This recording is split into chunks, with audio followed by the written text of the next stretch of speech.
Welcome to The Voluntary Option with your host, Peter Yates. We're talking live right now.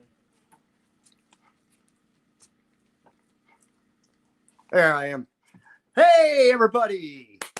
Little bit of technical difficulty, but we're with you. Pete Yapel from The Voluntary Option. Thanks for joining us here. We do this every Wednesday night where we sit down and we talk liberty and freedom of speech, which is pretty cool because tonight I am for my first show on DLT or D Live TV stream. And guys, I want to thank you for your patronage. Those of us that follow us already on Facebook and YouTube and all of the other venues and such that we put our stuff out on social media. But we're going to try to entertain you a little bit tonight, bring you some education. I got a great guest tonight. I got Mr. Adam Kokesh, and Adam's a personal friend. So, a lot of what I'll hear tonight isn't new to me, but I think it's going to be really great for you guys to understand what his plans are for Gardenia and claiming independence and capturing freedom, captivating that freedom, taking his own freedom. Because let's face it, in the world we live, and the premise of this show, as I've mentioned in the prior shows this year, is that we're really living in a time of our liberties being lost. And there's ways to capture them back, and Adam has got a beautiful plan lined out to do that. So listen, without further ado, instead of me just babbling on like I normally do at the beginning of my show, I want to bring Adam on, and I think he's got a little surprise for us where he is right now. So Adam, welcome to the show, brother. Hey everybody, this is Dorian, as in Dorian Gray, the gray cat, one of the scorpion kittens. And incidentally, all 6 of them from our litter that you guys helped raise here are all out. And I figure I got just a few minutes of daylight to give you guys a bit of an aerial tour. Oh my gosh, is that what my hair does naturally when I put a hat on? Holy crap. So yeah, we're here on yeah, I didn't that looks like it's planned. It's not. This is not like an ode to QAnon shaman. I got my little horns. No, these are just curly cues that it's should like a be Viking hat. Yeah, right. They should be under my hat. I have this on. I don't normally. Oh, gross. They got like twigs and stuff in here. Oh wow.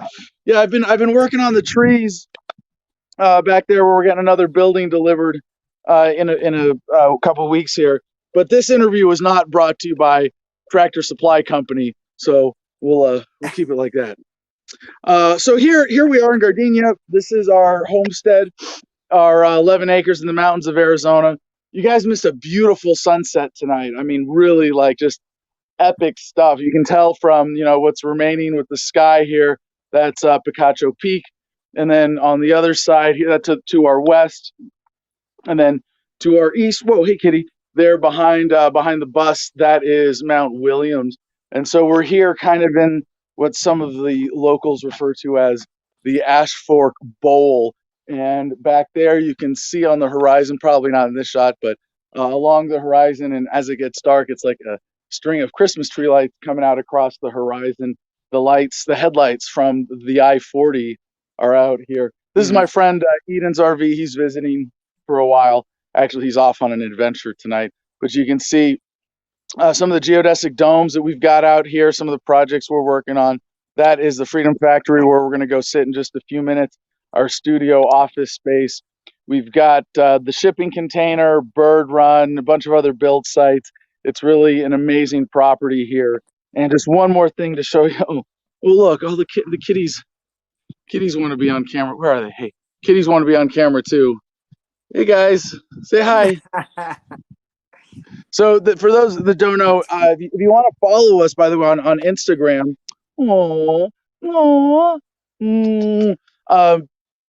at the Garden of, I still got twigs in my shirt here. I set an alarm for just 10 minutes ago to make sure I could be ready in time after having my hands dirty all day. But if you want to follow us on Instagram, at the Garden of Freedom on Instagram, it's a really cool page. And you can see, if you go back a few months, there's a video a cat, our mama cat, Mama Jade, catching and eating a scorpion alive, and so that's why we refer to these guys as the scorpion cats of Gardenia.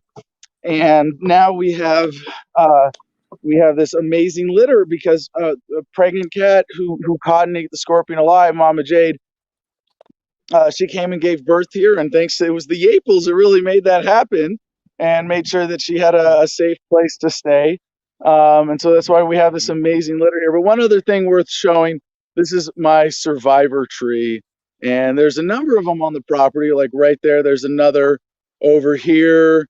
Back there, you can see sort of barely behind the bus there, or behind the RV. There's another one where the trunk is sloped like that.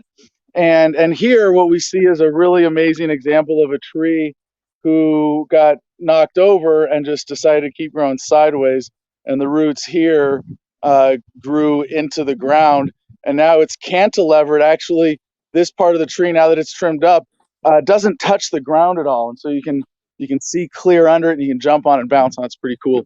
But before that, I guess, is there anything else I should point out, Peter, before we go inside? Because it's about to get dark. It's getting pretty cold. Oh, I guess that building I was standing on, there it is, the camp kitchen. Right. Yeah, no, we don't need you to do that, Adam. I know I want you to get inside, get warm, get yourself comfortable, and we'll pick the interview up there. I'm glad you got to show everybody around a little bit, though. Hold on. What I can do is I can tell you.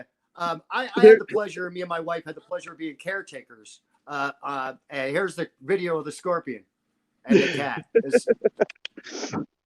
Yeah, there's Jade. She don't get bit for nothing. There goes Marilyn sticking her nose in there too. She wanted to know what was going on. I gotta say, we had the pleasure of being able to stay at Gardenia and being caretakers there for a few months, where we got to meet our producer Jim Freedom, and got to spend some time with Adam and give him a hand where we could. When we first got there, there was like 12 of us there. We had a family of 5, and then just everybody else that was there, Jim and me and my wife and Adam and his wife and such. We had 12 people there, and it was a great existence. It showed what a community could be if you really put the effort into it, and the need and the want into it. And Adam is proclaiming freedom here soon as he pulls some of his property out of his hair. Bits of juniper. But he's going to be claiming freedom. And you've heard me say on my show 100,000 times that freedom isn't something you go purchase at a store or something somebody can give you. Freedom is within, and freedom is something that we accomplish and that we make our own, that we decide and we choose. It can't be freedom if somebody else is making your mind up for you. And Gardenia, I was going to open the freedom store here. I love freedom, Adam. That's been it's since I've moved off grid, taking example from you and learning while I was there and whatever else. I have never been a happier, healthier, satisfied human being than I am without as few of the reaches of government that I ever have to rely on. And that those things would be just monetary things, like I have to still purchase petroleum and things like that. But I mean, my energy's free, my water is very, very, doesn't cost me a lot of money. Many of these things that I mean, I have TV, I have internet. You see me here, it's not like when you live off grid that you have to be in the Stone Age. And I think that people don't understand that you can do this, and you can do this and be happy as a clam. There's no doubt. There's something inherently liberating at a different level with having a self-sufficient lifestyle. And I don't want to confuse these concepts of freedom, because freedom is just what you have when no one is forcing their will on you in any way. But there's a sort of logistical freedom. There's a certain wealth that is the wealth of security. And what that is to me out here in a really undeniable way, that I had pretty early on here, and you don't necessarily have it just homesteading, but I if I had to, I could do rain collection. If I had to, I could survive off cottontails and jackrabbits and juniper berries. If I had to, Right. I could be, happy and healthy and mostly comfortable here, and that means that everything else I do is optional.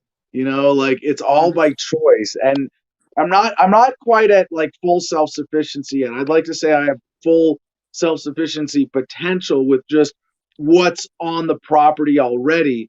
But I'm not like I want to have a garden, I want to have more rain collection, all of those things. I Right. want to get chickens again. Um, but it's a certain logistical freedom. I mean, maybe it's a material wealth or logistical capabilities or a certain power that you claim to say that I have the power to establish myself in such a way that every day I wake up and I can do whatever I want. And that's kind of true Right. anyway, but without suffering, without being in need or in want of anything for creature comforts. And I want everybody to have that. It's one of these things that actually has been robbed from us in the modern era of shepherding people into cities and suburbs and controlled environments where you don't own your home, the bank owns your home, and you pay a mortgage or you pay rent, and you don't own your car, you have a lease and you make payments. It's all of this shit that's like, and I don't like, I own my land, I own my vehicles. I think like that kind of mentality is a, you can have a gilded cage if you want, but I'd rather have the freedom that comes from both claiming it in an ethical, spiritual sense, but also building a material lifestyle based on that gives you that power to have practical flexibility, logistical freedom in your everyday life. Yeah, I agree with you. I agree with you 100%. Now, Adam, you're on your property. You're doing something different. You're doing Whew. something even far surpassing just homesteading and living. You're going to claim your independence, and Oh yeah. Gardenia will be a mini nation of such. Yes. Now, at that point in time, I can say, because I can't even say at this point in time, even though my land is mine, my home is mine, everything around me is mine. I don't have any car payments. I have none of those things. Hey. I don't own really anything if I stop paying taxes. So so in your claiming sovereignty and establishing the mini nation of Gardenia, then you'll truly own everything that you own, correct? Yeah, well, so this concept of ownership isn't really examined sufficiently, deliberately. It's sort of like why they don't teach civics and real history in government schools, right?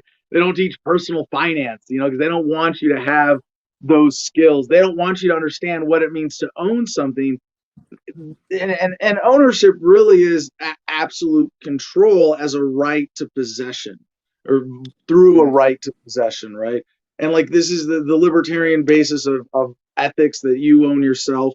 And it gets back to that Lockean, as in John Locke, concept of property rights, that because you own yourself, you own the product of your labor. If you mix your labor with the soil or with natural resources, then to an extent that becomes yours. But what we have to, and we can say that like you in an absolute sense own your body, but material possessions outside of that, your actual claim to them is somewhat subjective, because Right. you can't, and by social construct and by consent. So like I can put up a fence around 1,000,000 acres and say, well, it's mine because I put a fence around it because I mixed my labor with the soil by putting up this fence. Like, no, no, you're just blocking other people from using those resources. You didn't really know. Right. And and society doesn't accept people doing that unless they're government. And then Right. you can claim That's whatever right. you want and claim that sovereign ownership. So to what we're doing here in Gardenia, they say that I own this land. Government says that I own it. So why can't I declare my independence on it? That's kind of how the American government got here in the first place, as opposed to being part of the British government. So how can you That's say right. that I don't have the right to secede on land that I own outright? Like, I'm not, no bank, nobody else has any claim to this. I have the deed to this property in my name. The government says I own it. I believe that with 10 acres, I'm not literally occupying every square inch continuously, but for an individual to claim 10 acres as a single family homestead, to put up a fence around it, I can see, well, I have tree privacy. That was kind of important. I can't quite see the edges if I stand in the middle of my property. But, I can see the whole thing from one point if I want to. And, I can say that, yeah, we have plans for using and putting to use all of this property. And it's a reasonable space for one person or one family to claim. And the idea of starting a micronation, declaring our sovereignty, declaring our independence, it has a nice ring to it, doesn't it? Declaring your Declaration of Independence. It's got. I think like I've heard that somewhere before. But Yeah. that is to say, no, we're not part of your political conglomerate anymore. We're independent because we say so. There's a lot of power in that. And there's a rich tradition in human history of micronations, not just of macro states forming by breaking off from existing empires, but from small communities saying, no, we want to be independent from this bigger forced government-based community. And I love pointing people to Wikipedia, right? But there's a great collection of, or there's a great article on Wikipedia on micronations and all the various ones that have been done throughout history.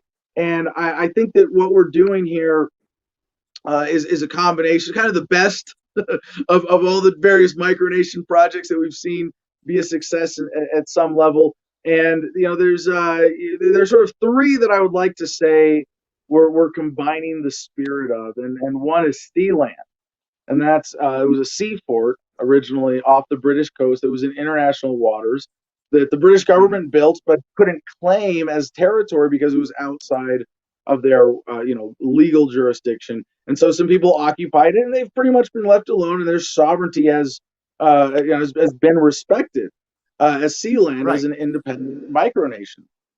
And then there's Liberland, and our friend Vit Jedlicka running that project of creating a significantly sized state in between Serbia and I think one of those other European countries they don't teach you about in American government school. I've changed names 3 times. Exactly. Right, but Liberland is an experiment in creating a sort of international government recognized state that they would be allowed to occupy and create a sort of formal government with, and assert the sovereignty of their individual citizens that way.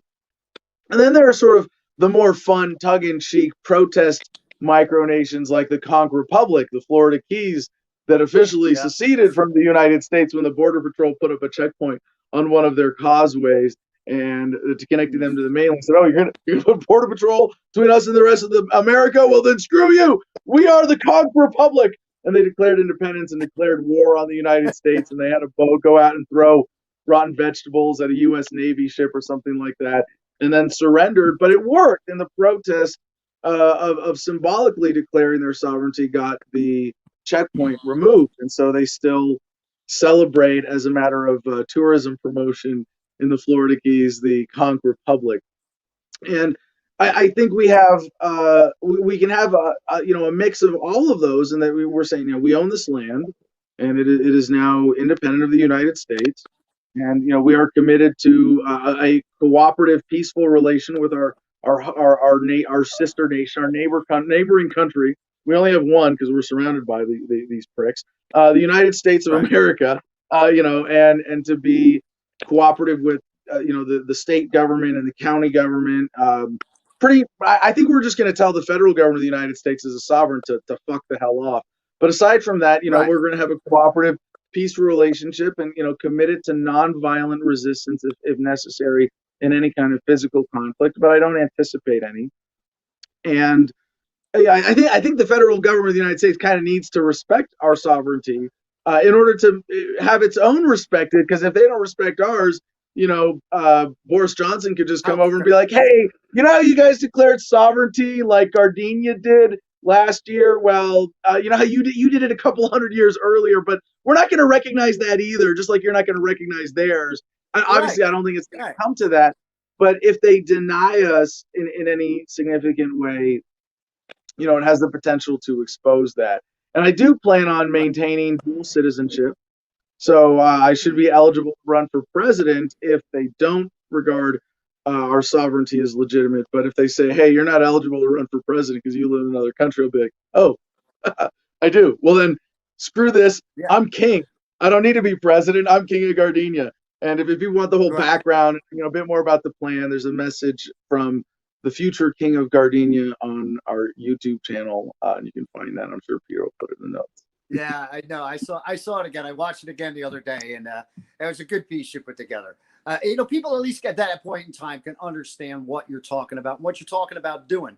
And the thing about it that I find appealing is that if we could somehow find a way to build, a runway on 11 acres to be able to get a plane to land, we could land Snowden there, and we could have him back on America. No longer American soil, but we could have him here. We could have them all. Bring them all. Asante, we'll bring them all in, and they can sit there. Well, we do plan to issue like this from your gate.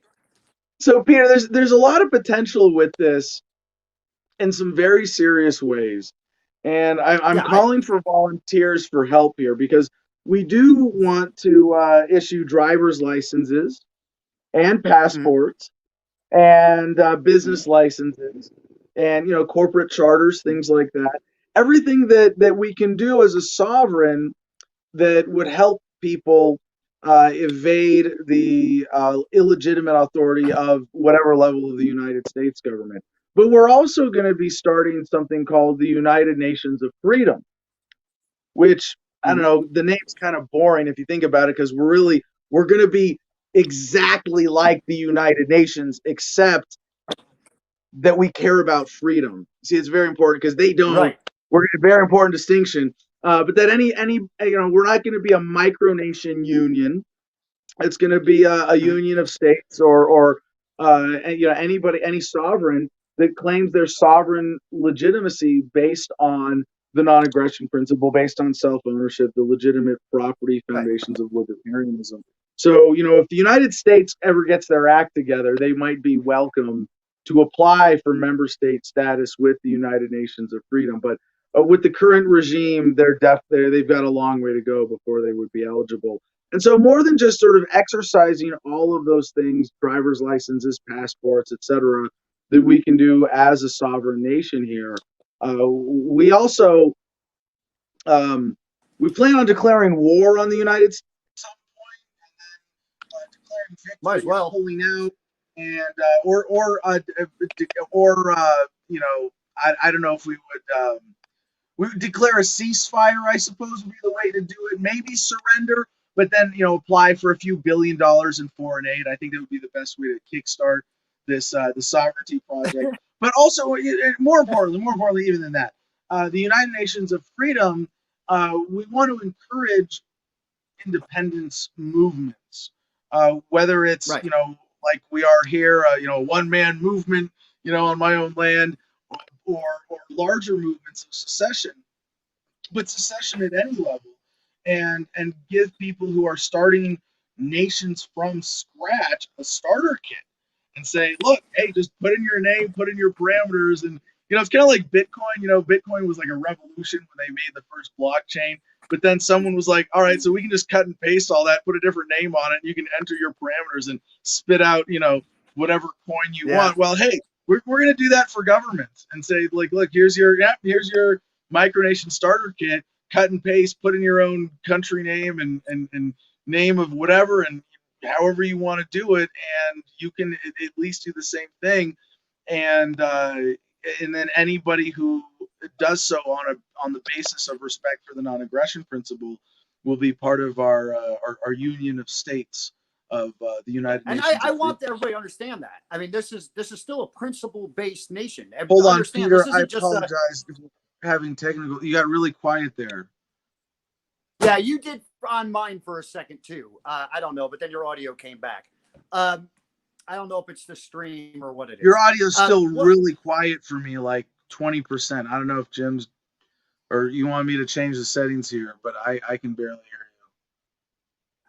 okay, I'll speak up a little bit so you can hear me a little bit better. What I was going to say was that people have to understand that this is actually a thought and a movement towards a new macro nation. It's based on principle. It's not just a, hey, I want to own my land and call myself king and this is mine and I don't belong to the United States. This is an actual chance for people to be able to experience a different existence. Now, coming along with that, I have to ask you a question. Will you have Gardenia be a part of the central banking system in which we exist in now? Of course not. The official money of Gardenia will be. There is no official money of Gardenia. It will be in. So, in terms of there's a little confusion, or maybe it's just an invitation to libertarian trolls. Believe it or not, there are some out there to call me on this seeming contradiction of creating a monarchy, as opposed to a republic. Well, no. See, the thing is, this is a constitutional proprietarian monarchy, as in, I own this land. I'm the king. I do whatever I want here. I am the sovereign. I can call myself whatever I want. But as a constitutional proprietarian monarchy, what those other terms mean, proprietarian is in it's based on my claim to property legitimately. I'm not a king trying to exert authority over a territory of lots of area where other people own property, but it's mine because I'm the king and I own everything within these borders. No, it's not that. It's I legitimately own these 10 acres. I'm the king of these 10 acres. My wife is the queen of these 10 acres, and she probably has more power than me as such, but that's not, that's not neither here nor there for now. And so in that sense, it's constitutional because I am going to be laying out in a document even if I just said, these are the rules of my property. I mean, I could scratch them on a tree. This land is mine. Right. You will do what I say, or GTFO. That would be a constitution, right? And mine's going to be a little more thought out than that, and say, I claim this land as my property, and I will exercise my authority here thusly, and it will be respectful of the property rights of any visitors. If you come onto my land, I'm not going to say, well, you're on my land, I'm the king, now your body becomes my property because you're no.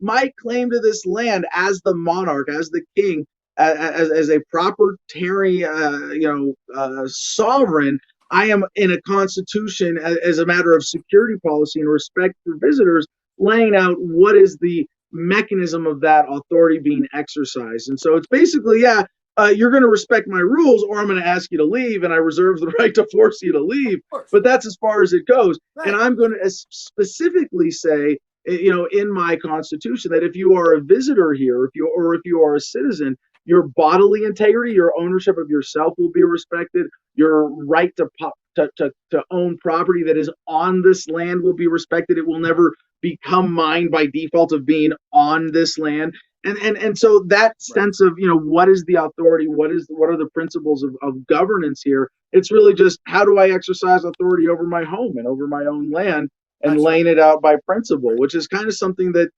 more people should think out. But it kind of goes without saying. It's like, it's my land. I mean, you can come and be a visitor. I'm going to be a good host, and I'm not doing anything crazy. I'm laying it out. But there is an assertion fundamentally of the sovereignty of this property that says, agents of the United States government at any level aren't welcome by their authority. They are not welcome on this property without my permission. They are not special. Right. And that's the real assertion here. And when you say like it's not about me, it's kind of about me creating this model based on what I want, but it's about doing it in a way that's replicable so that everybody can have that. So that Native American tribes can say, no, fuck off to the federal government. So that, you know, Chad, Chaz, Chop, whatever it was, if they actually ever owned some part of the property or wanted to claim city property and say, no, sorry, city, you're not, our use is more legitimate. We're claiming this as sovereign. Or, you know, after California breaks off from the rest of the country and falls off into the ocean, Orange County can say, you know, we don't want to be a part of them. And the bigger principle, you know, I mean, look at Brexit and Scotland going to their independence vote again, and the independence movement in Catalonia, and just all over the world. I mean, I keep going in the United States, Jefferson, the state of Jefferson, Northern California, Southern Oregon, now Texas. Now that Biden's president, Texas wants to secede again. Well, let's hope they mean it this time, right? You know, New Hampshire, Vermont, the 51st State Project in Northern Colorado. Hawaii. I mean, you look at Hawaii, look at the horrific undertold story of the colonization of Hawaii by the U.S. federal government. It is horrific. Of course, the people of Hawaii would obviously be so much better off independent. And there's a lot of different ways that this applies, but it really could be, you know, one of the threads that we pull on the sweater that unravels this whole current paradigm of modern coercive government where, yeah, you can be a dick if you're a government official or a politician, but I can step back and opt out if I feel like it. That's revolution. I want to bring point to something that you brought up. A lot of people don't know about, and that is your. So I'm sorry, Peter. Just want to make sure this is okay because I can still barely hear you. Is your audio going out to the broadcast? Okay, is it just me? Because I can try to refresh here, maybe. Yeah, hold on. Let me. I'm gonna just refresh real quick anyway, just to be safe. So yeah. Thanks. Listen, what a lot of people don't understand is that Northern California literally tried another state at north. I think they even think part of Southern Oregon was involved in it, and it was the state of Jefferson. And when I found that, it was pretty odd. But a lot of people that aren't from California, that area, or do not know that Jefferson was going to separate from Northern California and become its own state. And I think a lot of people still even refer to it as that. I just got a note real quick, Adam, that one of the people from the actual D-Live that we're broadcasting on says the audio's fine. We might be having trouble. It was me. No, it looks like it was. Hey, Peter, it looks like it was me. I just had to refresh my browser. And I should say this, you know, because I do my show, you know, I'm for those people watching your program that don't know me, I am live Monday through Friday as Adam versus the Man, 9 to 11 a.m. Pacific time. And we use StreamYard, and there's no perfect software out there for doing this that doesn't cost more than independent media can afford. Oh, thank you for getting the graphic up there, Jim. And Jim is our co-host every day, Monday through Friday. CJ Abernathy, our producer. And it's something I deal with every day. And it's just there's some weird little glitch in StreamYard that occasionally hangs up when some of the graphics freezes. It's never done that with the audio though. That's really weird. Anyway, I can hear you perfectly and your dogs now. So back to it. Yeah, the dogs are going nuts actually at the house right now. Hey, you know, I first want to let you know that a lot of the people that are listening today are very familiar with you. We're broadcasting tonight live on the Free Speech Network. It's a new network platform that's out there. I wanted obviously for you to be one of my first guests on it. We always have a good time every time we talk anyway, and have a good time every time we're together. So spending an hour in a different home smoking weed on the other end of the phone is never a bad thing when it comes to. So when I was in college, I used to count how many V cards I had pulled. That was like the thing dudes would brag about. Now in independent media, it's like, how many productions were you the guest on the first episode of? Yeah, here's another notch in my belt. Yeah. Hey, dude, you know me. I'm always happy to talk with you. Now, I want to change subject just a little bit because I know a lot of people are going to want to know. And we just attended what was it, last weekend or the weekend before, the Arizona Libertarian Convention. Yep. Helen and me and Adam drove down together and got to see a bunch of great people. Kim Ruff was there, and Tim Benjamin is the actual chair of the Yavapai. Alex Flores was there. Lots of good people. I don't want to leave anybody out, so I won't name everyone. But it was a great meeting. It was we elected our officials. Everything went without a hitch, like things normally do at an LP thing. Of course, there's your back and forth for a little bit, but and congratulations to our new chair, Emily. Well-deserved. Emily, God bless you. Yep. I'm very happy that she is. I got the chance to speak with her earlier in the week just to introduce myself a little bit more. And you know me, I'm always there to help in any way I can with anybody out there. So I offered my service. But we want to know, Adam, in 22, are you going to help Arizona and run? Yeah, well, Peter, I'm sort of on the verge of a pre-announcement, but I don't even want to say officially, so I'll say what I'm in the still in the analytics phase of looking at running against Congressman Paul Gosar in, I believe it's Arizona's 4th district. One of the potential complications is that being a year ending with the number 2, it follows a redistricting following the census. And Arizona looks to pick up a seat here, which probably won't change this large rural district too much. But hopefully, this is sort of assuming that I'm not districted out of Gosar's district, and I'll probably run for U.S. House out of Arizona regardless, but I would be really looking forward to running against Congressman Gosar for being a sort of one of these really fake Tea Party types who went Trumpkin and should be eating a lot of crow right now. And if I have to be the one to shove it down his throat, I'll be there to do it. But there's an opportunity here in a Republican-dominated district where a libertarian, I don't want to call it a winnable race because there really aren't any for U.S. House for libertarian. The establishment has got those ones kind of locked down. Now, I got to say, I haven't entirely ruled out the possibility of running for something more local, county council. Fortunately, where I live, there is no city council. But if there's an opportunity for something like that, for an actually realistically winnable race, I might prefer to do something like that. I'm really excited about Helen running for the Seligman area Justice of the Peace position. Is that the right technical? Yep. Yeah. Yep. So exactly. If there was an opportunity, for me to do something like that, even something nonpartisan, I might prefer to do that. So I'm not really committed, but it's like, what helps the party? What can I raise money for? And taking on a Trumpkin in the post-Trump age, someone like and Gosar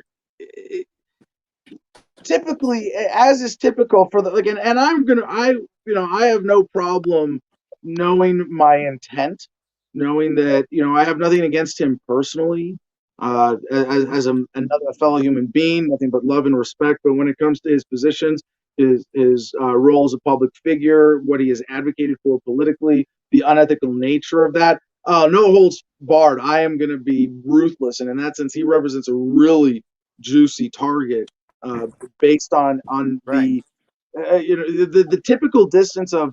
There's sort of the proxy idea that the base of the Green Party is a lot more close to the base of the Democrats is a lot closer to the Greens. The base of the Republicans is a lot closer to Libertarians. And, nowhere, I'd say the base of the the Democrats is a lot closer to the Libertarians too, but it's particularly true here in this area and in this district. And I've only lived here for 5 years altogether now. Having bought this property early 2016, and I love this area, and I especially love like my local community of Juniper Wood Ranch, where it's a 120,000 acre area that's being parceled out in 40 and 10 acre pieces. And the people here don't know and understand intellectual libertarianism so much as they live it. Right. That's so much more important. And that part of America is extremely underrepresented. And it might be the worst if there's a class of victims of Republicans selling out, it's that part of America, the people who live rural, who, you know, they want to collect their Social Security. They want what they've paid into the system, but they don't want handouts. They don't want a system to be dependent on. And the younger people who come out, like, I guess I'm at age 39 now, one of the younger parts of this community, I suppose. But the younger people who come out, or the younger half of the people who come out here, you know, we just want to be left alone. We want to be able to build without a permit and run businesses from home and not hurt anybody. And that part of America being underrepresented also gets choked out. There are a lot more people who would live this way if it was just a little bit easier.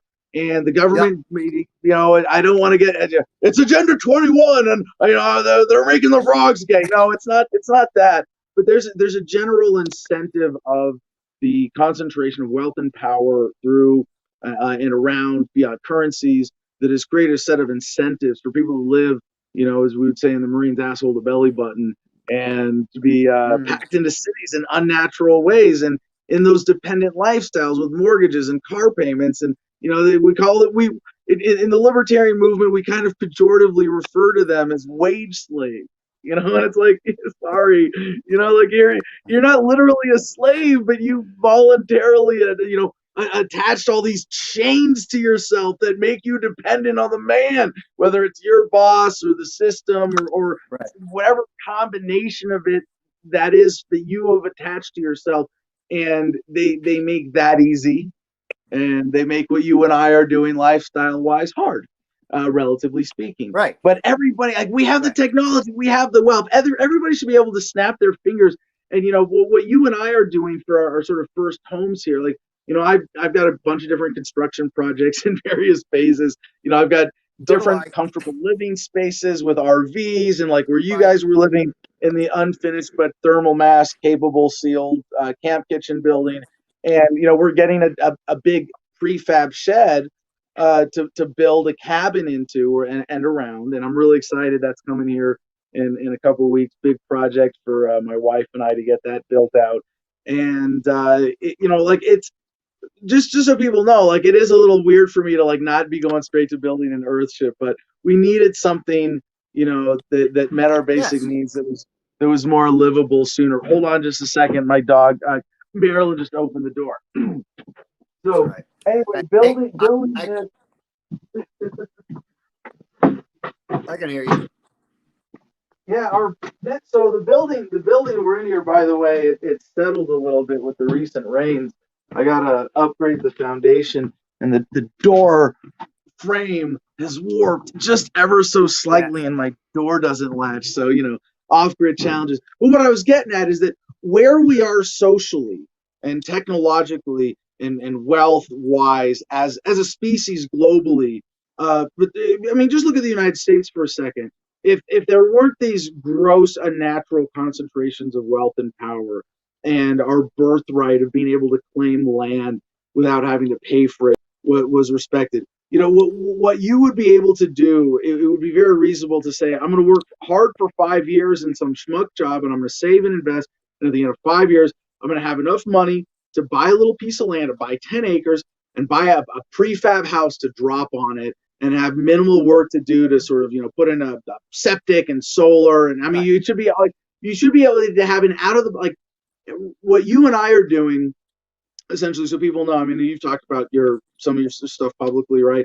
We're taking buildings. Yeah, so we're taking like extra large prefab sheds. Mine's going to be 16 feet by 40 feet, and I'm adding, you know, a 10-foot covered deck on one side and a 12-foot wide covered carport on the other side, and then a utility shed with water and rain collection and solar power. And it's gonna be, it's gonna be a really awesome off-grid house. And the shells that we're talking about, you can get for about $15,000, but that's not, it's barely livable by itself. It's a box. It's a wooden box with windows and doors. It's a framed and box. That's all. Right. Yeah. It's a great start. It's a really cool way of doing this. And maybe you put another, if you were really tight and careful budget wise, you could put another $10,000 into it and have it built out and finished and a fully functional bathroom and kitchen and a really cool comfy space. Right.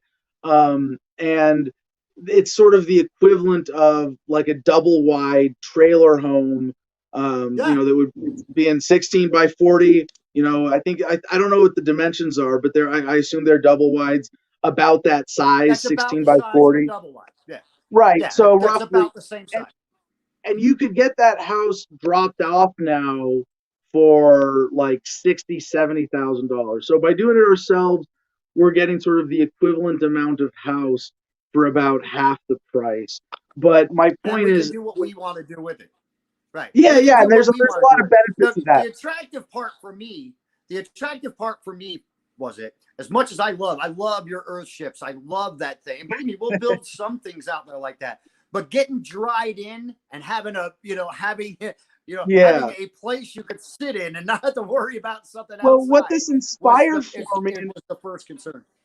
So I have a hybrid idea that's going to be an Earth ship built around one of these prefab frames, because it's still comparable price-wise to doing it yourself, doing like the front frame part of an Earth ship. So I'm thinking, if you got one of these frame houses, or like, I just call them large prefab sheds, like no need to glorify it.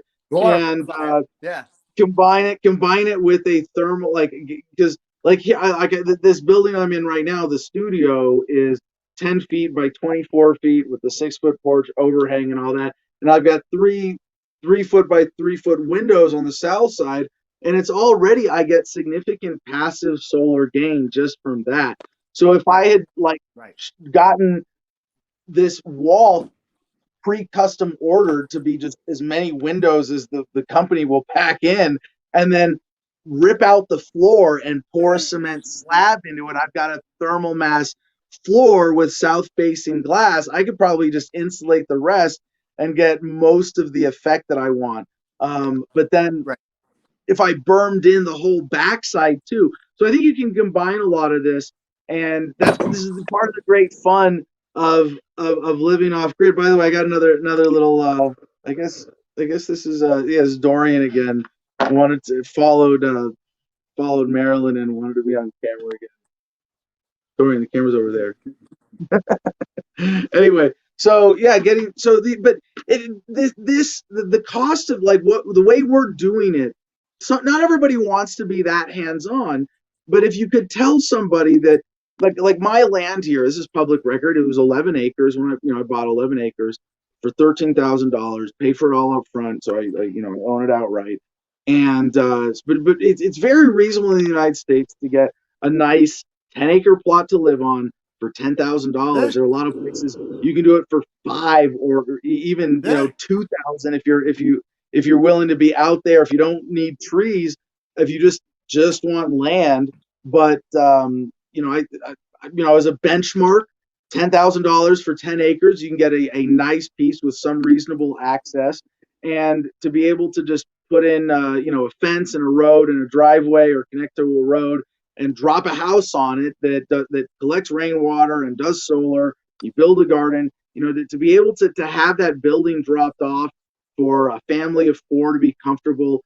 Should be able to do that for about $20,000. It's taxes and regulations and all the other stuff that drives that cost up. And $20,000, you can almost do that today. I mean, if you can go online and say, can you build a comfortable house for a family of 4 with $20,000? If you do the work yourself, oh yeah, that's not even that low of a budget on which to do this. Yeah, absolutely. That was my water tank.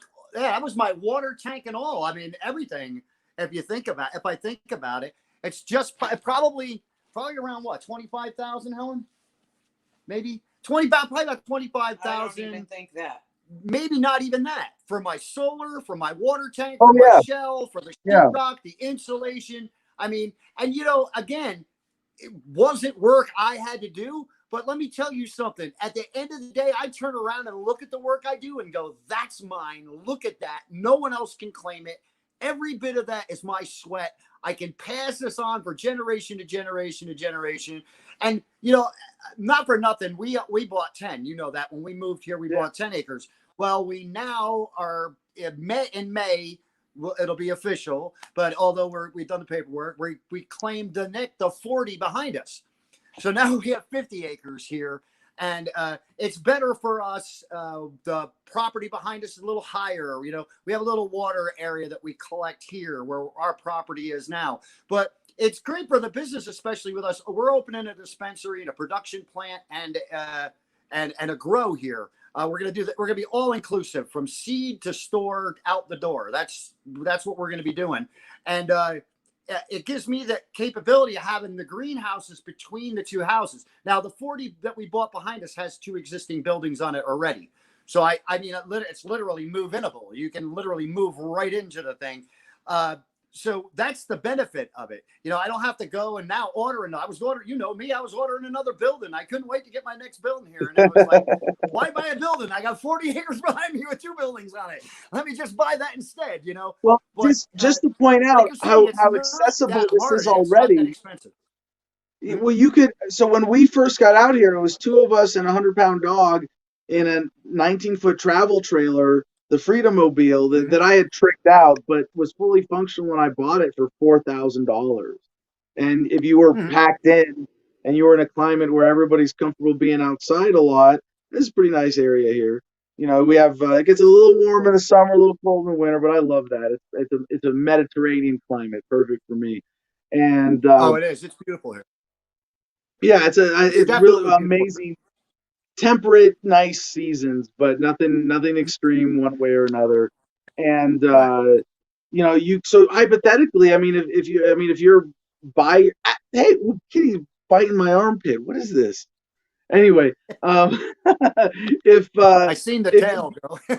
yeah, if you were, you could find a 10-acre piece of land, or a 5-acre piece of land for a couple thousand, and get a pretty big comfy trailer for less than $10,000, and have money to live comfortably and deck it out. And it's not as sustainable. You'll do more repairs and maintenance on an RV, but whether it's a trailer or self-propelled, whatever. But there's it's already extremely accessible. But and there's a great trend already. By the way, geeking out as a futurist for a second here. Aside from this technology that we already have of manufacturing homes and dropping them anywhere, we're going to have a major revolution in the transportation paradigm sometime within the next 5 to 10 years. Either self-driving cars being the thing, or flying drone taxis being commonly available. Something at that level of transformation. And living remotely is going to be much less inconvenient. And already just drone delivery, just Amazon being able to have drone delivery. They're not going to be restricted. Like right here, we don't get Amazon right now. I have to drive. I mean, not a big deal. Well, oh, hey, Kitty. I have to drive into town. He is having too much fun with all the cables. Hey, on my desk now. Oh, geez. This is why cats normally aren't allowed in the office. So what was I talking about? Oh, yeah, flying cars. Yeah, that. So we got to drive into town, to get packages from Amazon, because when we first got out here, a UPS driver who did get out here broke an axle on our road. And so they in FedEx and USPS don't come out here anymore. So, we go into town and pick up our packages, not a big deal. So now this cat won't leave me alone. What's up, buddy? All right. Well, listen, I got a couple minutes left, Adam. I got a couple minutes left, and I really want you to take a chance now just to plug yourself, man. Please, I'll put out there, if you have not listened to, read, heard of, have been sleeping under a rock in another planet, please go to thefreedomline.com and get your either audio or hard copy or softback copy of Freedom by Mr. Adam Kokesh, who purposely didn't put his name on the cover. Go ahead, Adam. Let's hear what you got, the rest of you got going on, so that everybody can look at you too and hear your show as well, Monday through Friday. Well, I was thinking of changing my name to Freedom so that it would be like Freedom by Freedom, the Freedom Book, all in one, just right there on the cover. I already have the logo tattooed on my back. My wife has it on the back of her neck too.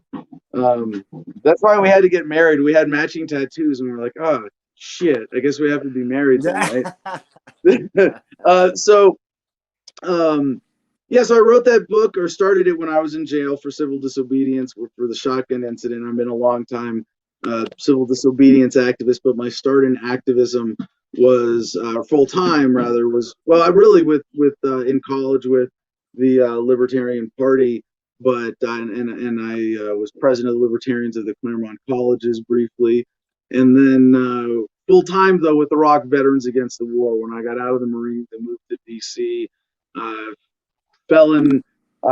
ran away with the circus, fell into full-time activism with Iraq Veterans Against the War, and there's something really compelling about people are dying right now because of what is happening in Iraq, and it wouldn't be happening if everybody in America knew what I know from my experience, and it's having to share that to save lives. And I think we won the war, or we won the debate on the war in Iraq, but part of my transformation was realizing that it's not enough to be against one war or the global war on terror, but or even militarism, but statism itself, the idea of coercive control of other human beings, of exploitive rackets called governments. And that's what led me to libertarianism as the ultimate philosophy of peace and the non-aggression principle. How we actually have a standard that allows us to get to a world of universal nonviolence and humanity living in harmony. And there goes my battery light. There's battery on my light, so I only have 30 minutes to go. Don't worry, I'll make it quicker than that. But now I do my podcast Monday through Friday, 9 to 11 a.m. Pacific time. I have a great team behind me. It's a blast. Tomorrow we are doing, what is it? Tomorrow's Thursday. Oh, Spike Cohen joins us tomorrow as our guest. Yes. And we have a tech block. We have a tech block and a Corona block of headlines we're going to be covering. And it's been a blast to have this team come together behind Adam versus the Man over the last year. With CJ and Jim, especially at the core of it, backing me up with this every day. And if anybody wants to get in touch with me, it's adam@thefreedomline.com. But I hope you'll get the book Freedom at thefreedomline.com and join us, adamversustheman.com. And I see my producer likes to call me the most censored man on Facebook or on YouTube, excuse me. And you look at our numbers, it is just silly. But if you go to adamversustheman.com, we've had to move around a few times with strikes on channels, not being allowed to broadcast, things like that. But if you go to adamversustheman.com, I will be there live 9 a.m. Monday through Friday Pacific time, 9 a.m. Pacific, and the show's a lot of fun. So I hope you'll join us. And if you want to get involved with anything I'm doing, we're starting a veterans service organization nonprofit called Home Front Battle Buddies for treatment and alternative treatments outside of official channels. If you want to get involved with the Gardenia Sovereignty Project or Big Igloo Geodesics or anything else I got going on, hit me up, adam@thefreedomline.com. Always looking for volunteers and business partners. I'll tell you what, you're the most accessible politician I heard, I'm just really behind on my email. Ever met in my life. I know. Listen. The guy does so much, folks. If you don't know Adam doesn't have a kill switch. He just is 100 miles an hour straight forward. You know, you give him the ball. He's the guy you give the ball to. You know, like go ahead, hut, hut, and you give him the ball, and he's running through the line. That's why I love him so much. Honestly, a man that can bring what we're missing in leadership to the forefront. I mean, because why? Because he doesn't want to be a leader. You know, he wants to get the position and resign from the position the minute he gets the position, because he understands how unimportant it truly is. As the rest of the world wears their, hiding from Biden and keep me away from Biden, like he's something that really can truly, do anything to you. The position itself really isn't as important.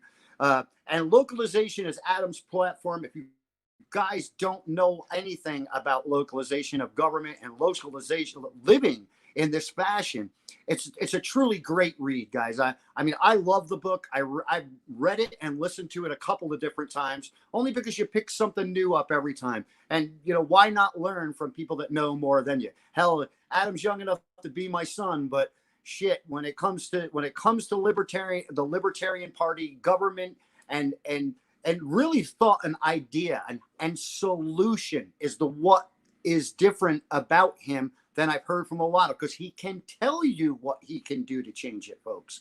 It's a completely different way to look at how a political system could run. 50 sovereign states, 500 and some odd sovereign nations as well. Why does one size doesn't fit all? We all know this. One size does not fit all. We cannot be blanketed by centralized law, because what's good for those in New York is not good for those in Arizona. Promise you, lived in both places. I like where I'm at now. So, let's make the difference. Please go again to thefreedomline.com. That's Adam's webpage. Please go there. Help out, donate, do whatever you can.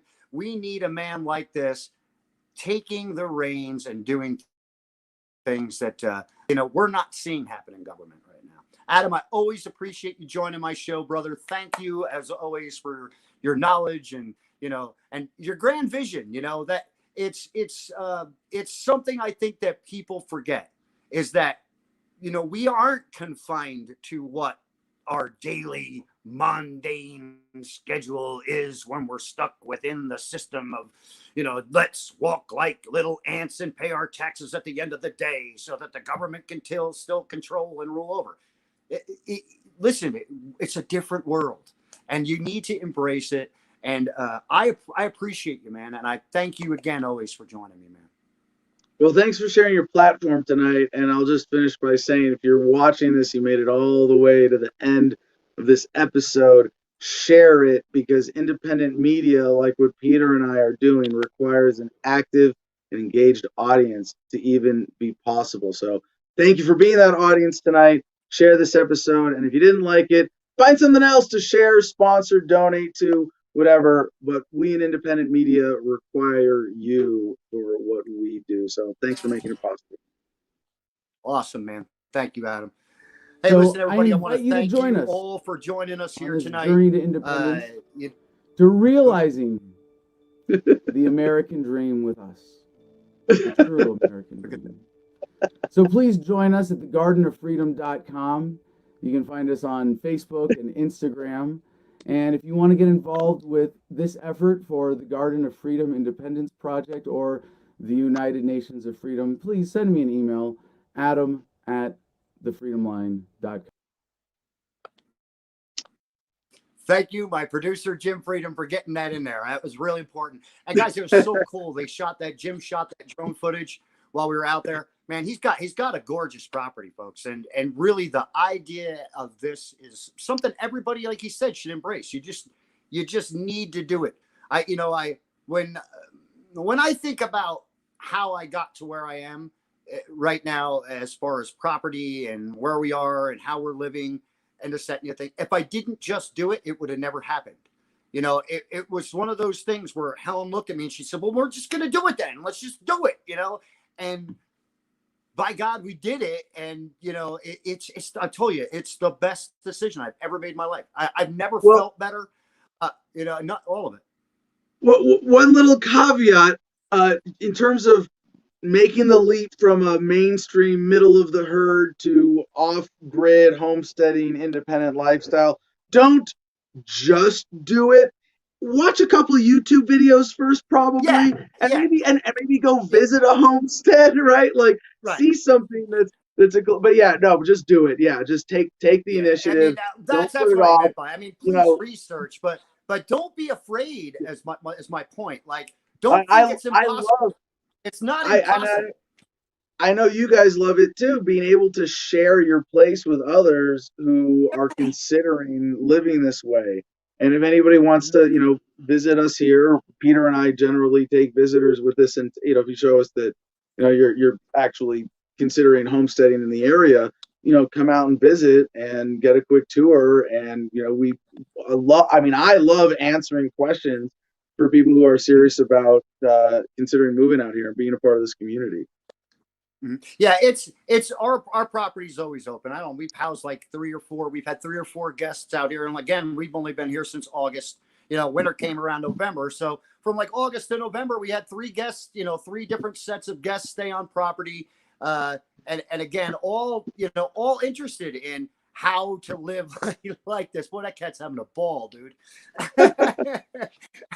but yeah, it's a different way of life, but guys, it's so rewarding. And that's why when I was trying to say just do it, I just meant that it's not impossible. We think, oh, I can't do that, or it can't be done. Listen, if a disabled 56-year-old man and a 52-year-old woman can say, look at those 10 acres of sand in the freaking desert, and that's my home, and it's going to be my home, and months later are sitting here thriving and shooting a podcast from their living room, it can be done, man. I'm telling you, it can be done. That's for darn sure. Been a lot of good help. I've had a lot of help. Jim's helped me out at times, our producer, thanks to him. And then, of course, when people come and stay on property, yeah, they get involved. They see a project going on, they grab a pick, they grab an axe, they grab a shovel. Okay. All right, guys, listen, I gotta get off. I gotta get off here. I don't know how long these shows run, and I don't want to be a horrible guest on my first episode here on this new Freedom Speech Network. I want to thank Roger Sanchez for biting us. I want to thank Adam Kokesh and the lovely kittens that were in the background the whole time for being my guests tonight. My dogs for being annoying and barking. And visit us at the Mother Nature's Den on Facebook. If you go to @Mother Nature's Den, that's mine and Helen's property. And like Adam said, we share our stuff too. You'll see some of the projects we've got going on, some of the buildings, and what our plans are for the future. Also, Mother Nature's Den, visit it. And if you go to www.canoetalk42small.com, you'll be at our website where we offer Mother Nature's Den, which is our CBD line. And which is growing exponentially, gosh, by the week. It's almost getting too hard to keep up with. But also, too, if you feel as though that you like the show, there's my website. Yeah. If you feel as though you like the show and you want to help support it, please go to patreon.com. Patreon.com/CWT CWT4 TBO. Yes. It's CWT 420 TBO. That's my Patreon page. And you can be subscribe as a Patreon member and have everything from a $5 to $100 package. From our $30 package up to our $100 package, you'll receive product in the mail every month. Won't have to order it. You'll have skincare, healthcare, all ready for you at your doorstep at the beginning of each month. Take a look. If you feel like contributing, please do. Also, we have our Teespring account where you can go to www.teespring.com/stores/CWT420TBO-swag. And you can get your own voluntary option mug, or there's lots of tons of stuff on there. We've got gaiters, we've got masks, we've got shirts, we've got sweaters. Take a look around, blankets, tapestries. We've got it all on there. Please, man, every little penny helps us to keep these productions going. And as Adam said, independent media is more important than mass media will ever be. Because why? Because we talk the truth and we give you the facts, and we know we know not to blow a smoke screen in front of your face because you'll be able to see through it as simply as we can. All right, guys. Peace. Till next week, I'm Pete Yapel. Thanks again to Adam Kokesh for joining us. We'll see you next week, and live the freedom in which you choose to live, folks. Peace.